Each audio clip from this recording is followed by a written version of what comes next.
And like that, we're back. Hopefully, this go around, we've got no, there should be no reason for any interruptions this go round. So, apologies for the first go round. Thank you again for saying, yeah, sure, I'll talk with you. So now for those that might not have caught it, you've been a Marshal since 2014, since Yeah, 2014 TTs. Okay. And yeah. what exactly made you like? What made you want to take and actually do that? Well, I started going back to TT regularly in 2012, and uh, I ended up sponsoring a team through bumping into somebody on my campsite who was doing it. Just a small sponsorship packages they were doing, and they'd had a brilliant time. They just came back, father and son, and they were absolutely bouncing about the experience they just had. So I went and did it the next day. Uh, uh, so on my 40th birthday, I was up on the start line. I've been through Park Ferme, where all the riders are just before they go out onto the start and whatnot. And when I was just going for a few days, just expecting to watch a couple of races, you know, or a couple of practices, sorry, and then suddenly I find myself around my 40th birthday and I'm on the start line as they're going off. It was fantastic. So I've been going back regularly and talking to a few people who are marshals, and there's no marshals, there's no racing. Is the slogan, because it's true. You need 530 to 540, I think it's around that number, marshals before they can start a race on the TT course. So, and they sometimes call out when they're a little bit short. They need people who are maybe registered but are not booked on that day to step in. Uh, so I just decided I'd give it a try, and I ended up being on with a great group of people where I was for the first time, and uh, every time I've been on, I've been with a great group of people, so I've stuck with it. See, I didn't even know the this race existed until actually me and you, until you reached out to me and we become friends on Facebook and everything like that. So just watching it, I'm sure being a spectator has got to be a thrill. But as far as being a Oh marshal, yeah. I'm sure that's probably a thrill along with the duties that you have. That's probably got to be like the experience of a lifetime. Uh, you can't you paying attention to the race, but you concentrate on other things too. So it's different to just watching. Um, Obviously, you've all got to be sort of on the ball, you know, Yeah. because you try to pay attention to bikes and anything that looks odd as well. Even if there's nothing necessarily obvious going on, you want to keep track of anything you can see, because sometimes there may be an issue that the rider is not aware of. That depending on what part of the track and how fast or slow it is, there may be a chance that the marshals may spot something, and then they can be black flagged and pulled over, to check. Yeah. So you're always on the ball. But either way, I'd recommend everybody to watch a road race. It's just so immediate, the excitement, but the camaraderie around it is what makes road racing fantastic. All the people are there for the same reason. They've all got the same love, um, and there's no half measures. You tend to, you get people to go as a bucket list or go once, and they come back every year, from then on. And even if you don't watch a race, just the couple of weeks on the island is fantastic. The atmosphere is great. The island comes to life. Well, is it kind of a like a, because that's a main road that everybody kind of drives on. I mean, is Yeah, it not? yeah, yeah, yeah. So is it kind of like a? I'm sure this is a pretty big deal for the Isle of Man itself. I mean, I'm sure the Well, tourism it's been is going on involved since with it. it's been going on since 1907. So not all on the exact course it is now. I think 1911 possibly it moved to what is now the TT course. Um, so it's always been part of the history for generations on the island. But yeah, it is good, very big part of the economy. But then the Isle of Man is a financial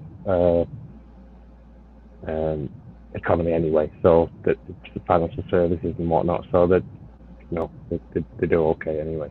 But the Isle of Man definitely, the TT does bring a lot of money in for the businesses, the hotels, the different service industries and whatnot. So, now, you took and sent me the video for the introductory for basic training before you actually start the courses and everything. I actually took and went on the website for the Isle of Man, and it's got the Marshals Association on there. Now, Yeah. I found it pretty cool. You can take them, between the ages of 16 to, or from 16 to 18. You can start at that point in time, but like under the age of 18, you have to have a guardian actually sign for you. So it's pretty neat Yeah. that you can take and, if somebody wants to take and actually start that young and work their way through. I mean, how how big does experience come into play? I'm guessing on some of these turns and stuff like that, because some of them are like some really hairpin spots that Oh, you can go through. So there's always experience on every post. If you're novice or you've not got that, you're relatively new to it, you'll always with people with more experience, and you've got for the 12 sectors, the 12 sector marshals, and they have so many deputies. So it's a brilliant hierarchy. You'd never feel left to feel like you're gonna have to do more than you're capable of. There are always other people there with more experience than you. So yeah, it's fantastic organisation. A real family. The Orange Army, nicknamed us, but they really are. I've met some great people that have turned out to have been ex-forces or from all walks of life, because we're all volunteers. yeah, So it's amazing the different people just from all walks of life with the same love. But yeah, the experience is always plenty. There's always enough people and just people have done it for decades too.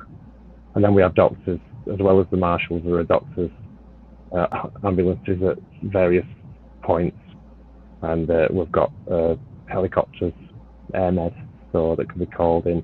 There are travelling marshals on motorcycles. There's 7 of those that go around the track if there's an incident. So it's constant, it's fun. that was one of the things that actually struck me about watching that video, because I watched it all the way through. I was like, man, that's stout footwear and everything like that. But the one thing you have to know, other than where your gear is and stuff like that, is your designated helicopter landing spot. The fact that every zone you've got to take and know that should tell people that are signing up or that are wanting to sign up how serious this is. I mean, because of what can happen to you. It is serious. You don't have the runoff areas that you'd have at, say, a circuit like a MotoGP or whatnot. But the riders, they're not mad. They're skilled guys and girls who are taking risks that they've thought about. They know what they're capable of. Whereas in MotoGP, they may be going at 99% of their talent, but in road racing, you generally back down from that slightly. I'm not saying they're not trying, but they take it into account that unfortunately incidents can happen in all motorsports. Yeah. But with it such a long course, 37.75 miles, going over a mountain, from town to town. It takes quite a large infrastructure with the marshals and the doctors and whatnot. I was very impressed in the beginning. I still am. It's great to be part of it. That I'm sure, Joe, that are actually doing the marshaling, I'm pretty sure there's probably a good bit of camaraderie. I'm just out of all y'all. I mean, just there's a lot of downtime. There's lots of downtime because the island is a real microclimate. the northwest of England does anyway, and Ireland are known to be reasonably wet. But El Nino bringing that damp air over. But the Isle of Man is definitely a case into itself. They have, I think, a legend. It's Manannan's cloak, and it's the cloud that will just cover the island. You'll see an aerial photograph, and the whole of the Irish Sea is clear, and there'll be a one cloud the shape of the Isle of Man covering the Isle of Man. So literally, you can have 4 seasons in a day. So because it takes so much organisation getting everybody to the posts, because they might be up on the mountain or whatnot. Generally, they'll make a decision. The clerk of the court will make a decision with plenty of time, and then you'll set up. But you may be sat around for a few hours and before it's called off, or before it's all rescheduled for later in the day. So in those times, you really, you're passing time with people, and as I say, you're meeting people from all walks of life. It's cool. I've got some great friends that I've met at various posts, and we have a Marshal supper on the middle Sunday evening, where we all have a meal in either the building in Douglas called the Villa Marina, or in the VIP enclosure tent sort of building that's set up in the TT paddock, and there'll be riders old and new maybe presenting, and then there'll be current riders interviewed.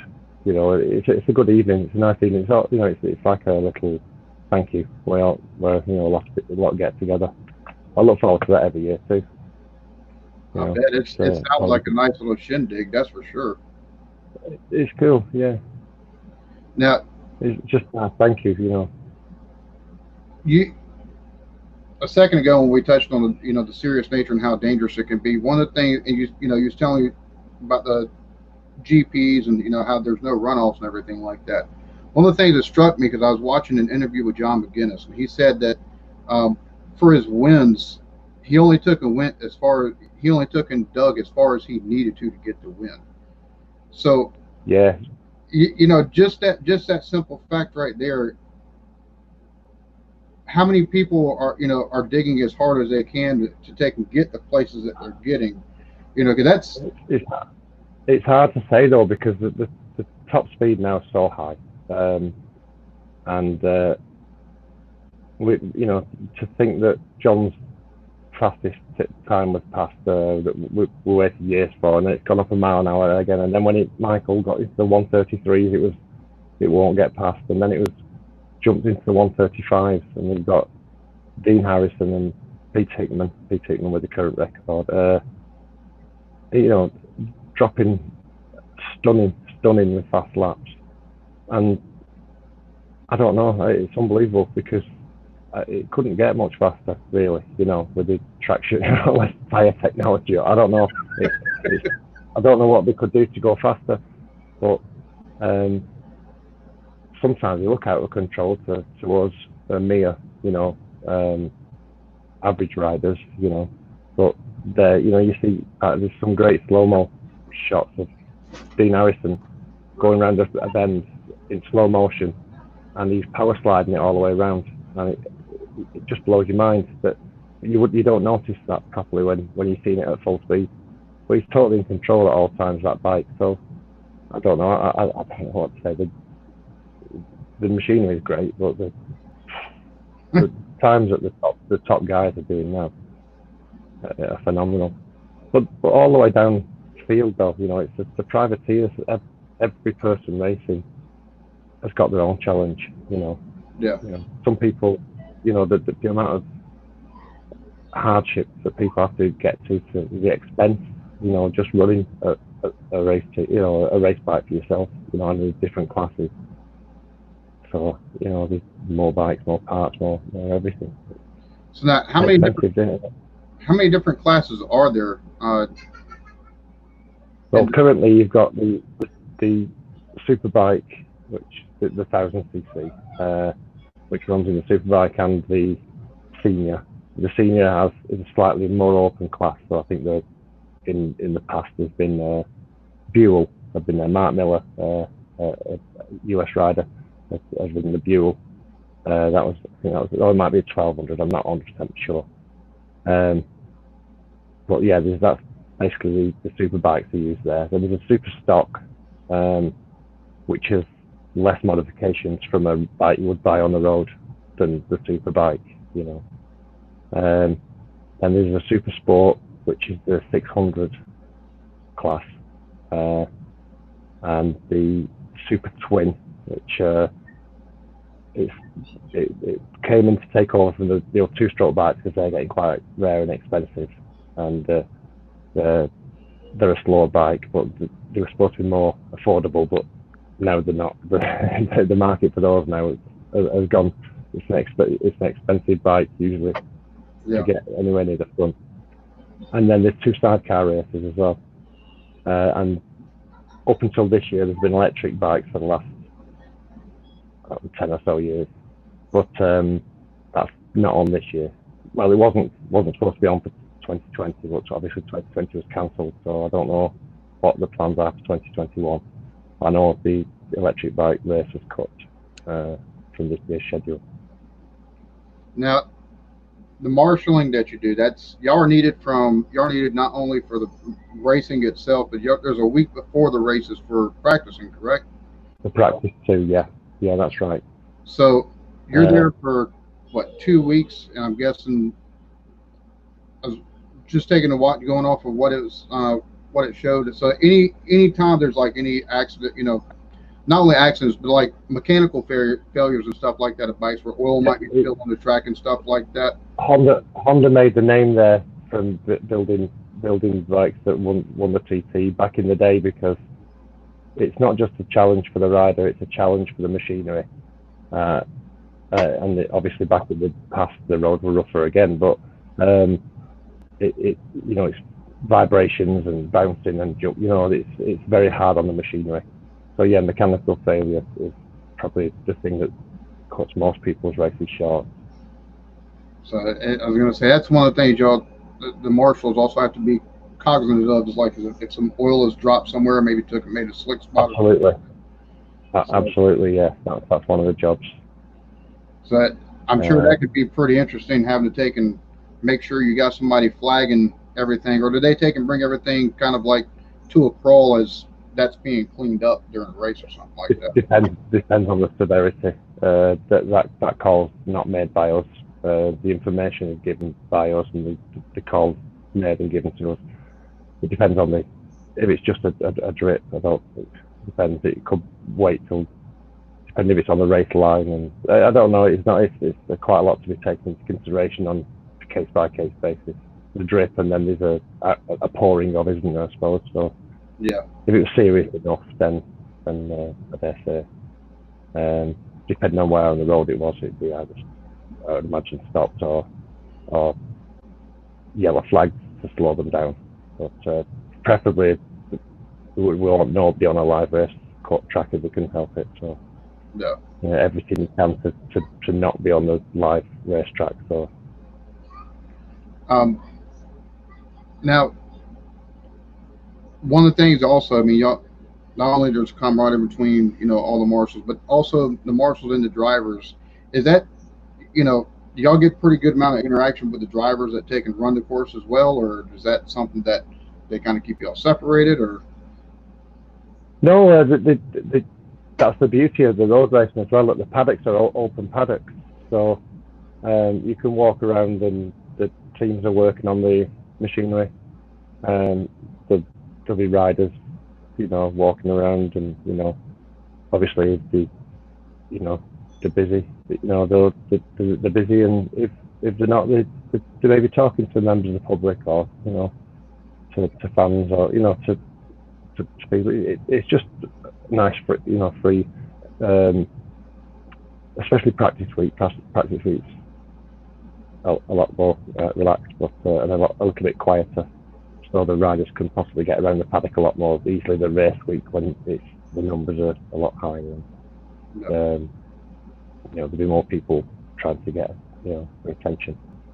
But yeah, it's fantastic just to be able to go and watch. If you're into the actual sport and you're into your bikes to, just watch the mechanics. Sometimes it's stripping bikes down and building them up, and especially if you've got a project of your own that's taking you years, and then you see them strip a bike down and build it back up, and while you've been for a coffee, it seems, it feels like it's It's great. probably one of those that's not fair type of feelings, right? you know. Um, of course, I asked that I love question that. tongue in cheek, kind of, because I know that you've been able to take and meet people as far as the drivers and stuff like that, because you've I've got two people I'm actually gonna be reaching out to that you've kind of hooked me up with as far as like here you can Yeah, a couple of American interviews and lads stuff that have like been that. over there. So Yeah. I I thought it'd knew be better with them because of the American perspective, because they've come over to do right. it, sort of thing. Yeah. Right, and that's the other thing, and they're also self-funding. Now, you've also got sponsored teams that are over there. Absolutely, So, absolutely. are there Two a lot more fantastic guys. privateers, or is it more, or is it a Oh good yeah, mix yeah, of yeah, yeah. The majority of the numbers there are privateers. Um, they're generally working people that are doing everything, putting everything they can, and working all the hours they can when they, and then the hours to build the bikes up, just to race. And they can't just race the TT, they've got to race so many races each year and have signatures to be eligible for for the each TV? event. Yeah, So, and there is a road race season mainly in Ireland, but mainly in Northern Ireland. The TT goes into that for points. There's so you can also go into that championship, as it were, or TT is a standalone event. So yeah, it's generally any money they can get helps. When you think of the tyre bill alone, yeah, what they go through just in practice week, and then what they go through rate, it's all thousands, thousands just for tyres, and then it depends on how many classes of bikes they've got, so and that's just tyres without anything else yeah, that may go fuel, yeah. Because they've got so taking a factor in everything for the week of practice, plus what they've got to take and have for the race. And that's the other thing is, do a lot of the privateers now? I'm assuming a lot of the privateers only race like in one, maybe two classes, whereas a lot of the sponsored teams they seem to have somebody, somebody can oh, race in all well, classes. what you tend to find is maybe they could get down to 3 bikes, say, and do the super stock Hmm. bike in the super bike race. So although on a bike that isn't supposedly spec'd up as high, it's still, you couldn't ride the super bike in the super stock, but you can ride the super stock you can step up and ride so you can get away, and most people do, because obviously as you're starting in the TT, you want to bring your speed up safely, don't you? Hmm. So better to be on a super stock bike, which, don't get me wrong, the super bike and the super stock record were only 1 mile an hour different for many years. I don't think they're much different now. I don't think there's much in it. But it could be 4 times, several times the price for the super bike. But then, so they may have the super stock for those races, which gives them, I think there's one super stock, gives them at least 3 races then on that one bike, and then they could have a 600, and then they've got 2 races there, and then possibly if they can get a ride on a twin, or if they've got a twin, they've got an extra race there. So 3 bikes could get you into most races, So, well, that again, there's a lot of cost in that. So a lot of the time, people will have 2, but it depends. It depends from person to person. So, are there more winners from the people that take and pay their way as privateers, or is it more you take and have the Uh, sponsor teams that'll take and like win racing over there? I, I I wouldn't. I mean, the big guys, the big guns of the big bikes tend to be right at the front because the racing is at the edge. But Hmm. But over history, you know, I mean, most people have come up through the ranks. You know, you haven't generally got many people who've just come with a big team for the first time and blazed it. You know, generally They catch the you've eye got of to the work. sponsor or something like that for previous races. You say, you know, it's 3 years or so to really learn the course, you know, but you're learning it every time you ride it. I suppose after that too. I mean, some of the speeds of some of the lads lately that have started. Pete Hickman was something like a 128, 120. I don't think it was 129. It was 128 or 129 in his first, you know, his first Pro TT as a newcomer, and that is just frightening because the record at the time was, I don't know, 131 something, you know, 131, 132. I can't remember the exact dates. They could overlap, but it was only a few miles an hour average short of the actual that record. And then Davey Todd, who was a newcomer 2 years ago, who just raced with a big team for Padgett's and a BMW team last year. But in his first year, the year before, he got I think a 128 too, just short of Hickey's, and that was his first year. And he's won he's won road races already. He's the international road race champion, world champion, you know, which is like a lot of European road races.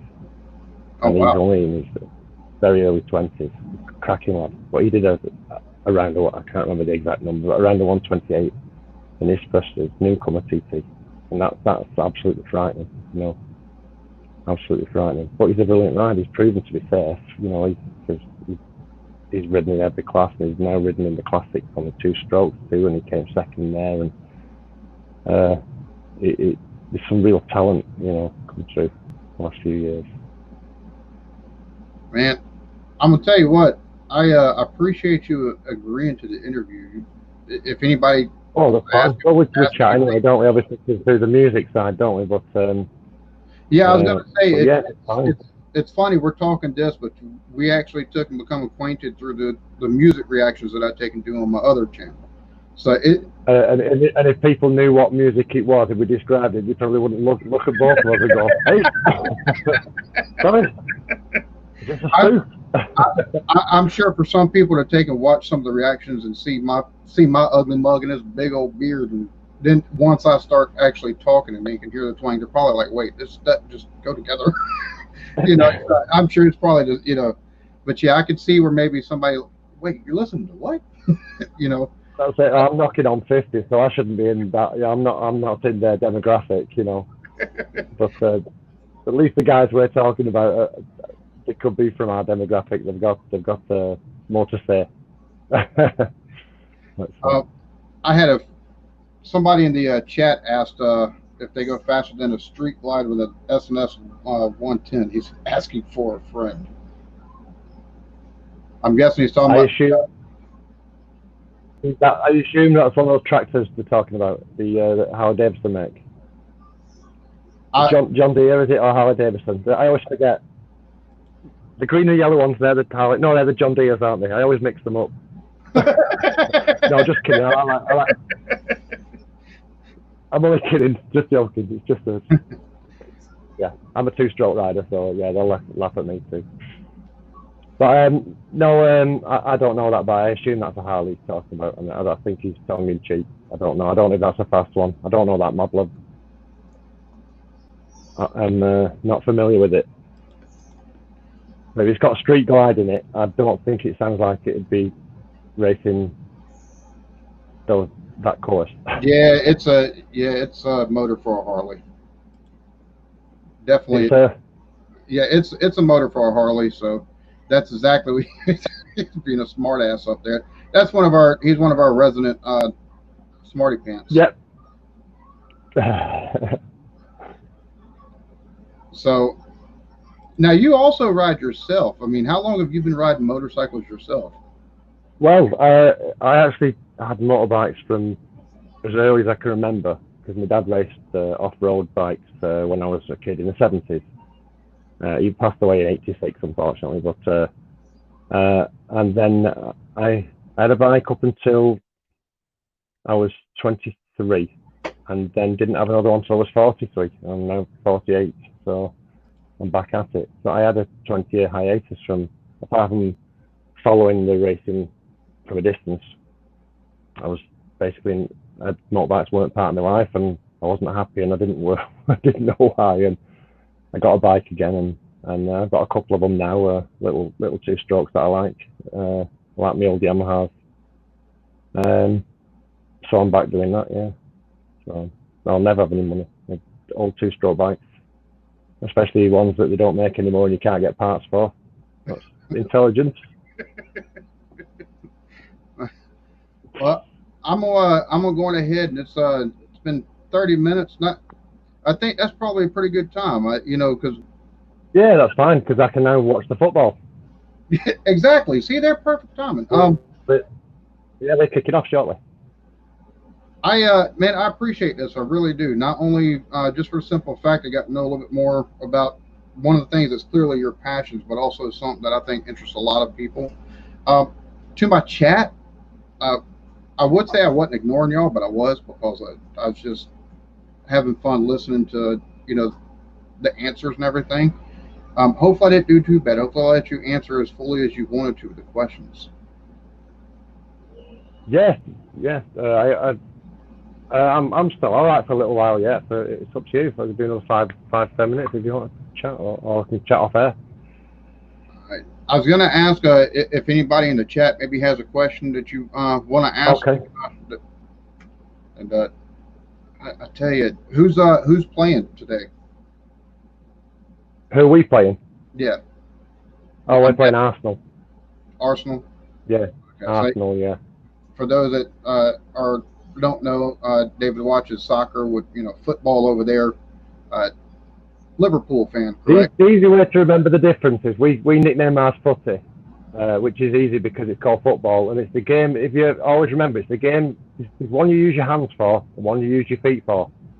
So the one you use your feet for, we call football. I know it makes not a lot of sense, but obviously the ones you use your hands for, you call football. Yeah. So fair enough. Well, football. Leave it to us Americans to bastardize everything. Just saying. Don't worry, if I tried playing football, you'd think I had feet for hands, so it would be football. Yeah. All right, so I'm not seeing any questions coming in, so I'm going ahead and wrap. No worries then. Wrap that up. Yeah, you got a game coming on. I got some kids to take and make sure they're not, eat the cushions and stuff like that. So, I greatly appreciate this. Anybody who watches this afterwards, hey, especially if you're involved in this stuff, y'all got a cool cat right here. So, thank you everybody for tuning in. David, thank you so much for this, man. No worries. Thanks very much. Bye. And everybody have a nice one. Peace.